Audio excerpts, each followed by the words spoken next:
When the Xyrians first discovered humanity drifting on the edge of the Orion Spur, they catalogued us as a fragile, wasteful species.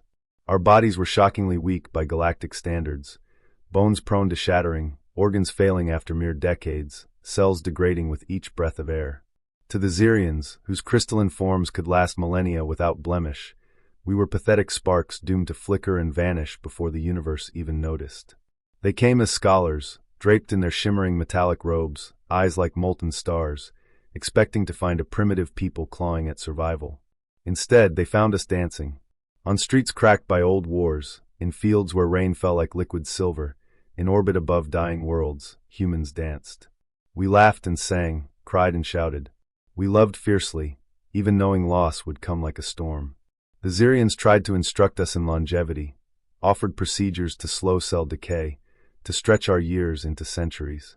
But for every volunteer who took their treatments, 1,000 others turned away, choosing instead to climb mountains with shaky knees, to race motorcycles across sunburnt deserts, to chase each sunrise as if it might be the last. To the Xyrians, every early death was a failure. To us, it was a necessary price for the heat of a life well lived. Ambassador Lurok, a senior Xyrian scholar, made it his personal mission to elevate humanity. He watched our artists slice away at marble until statues seemed ready to weep. He watched young engineers build ships that could barely hold together, only to launch them toward distant suns anyway. He watched parents hold newborns with terrified joy, knowing full well those tiny hearts would one day break. He could not comprehend it. In Xyrian society, risk was madness. Existence was a slow, careful perfection, 1 billion days without a single crack. They existed to endure. We existed to ignite. Lurok attended a funeral on Earth, a bright spring afternoon in a field of wildflowers. The man they buried was 37, his heart undone by a genetic defect. His friends came with guitars and bottles of cheap wine. His parents wore flowers instead of black.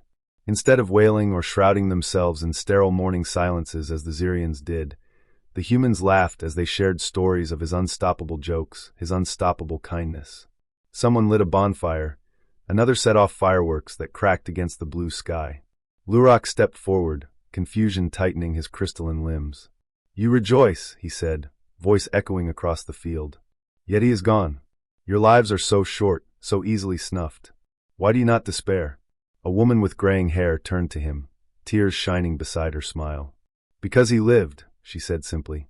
"Because he burned so bright we can still feel the warmth, even now."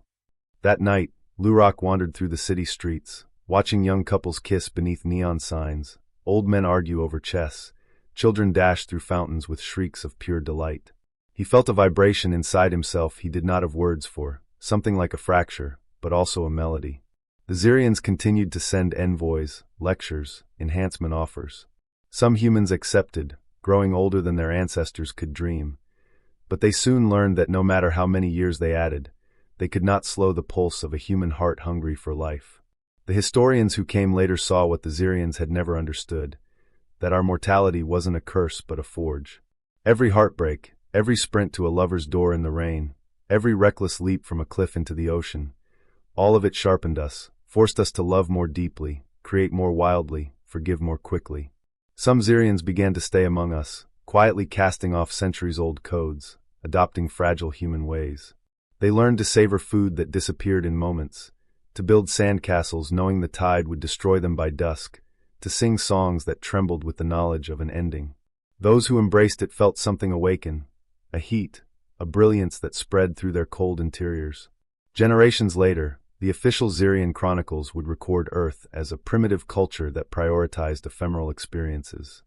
But hidden in the private diaries of those few Xyrians who stayed, the story was different. They wrote of laughter that rippled across galaxies, of love that cut so deep it outshone supernovas, of humans who sprinted straight into the abyss and called it joy. We did not live long, and we knew it. Every breath was borrowed, every sunrise a gift.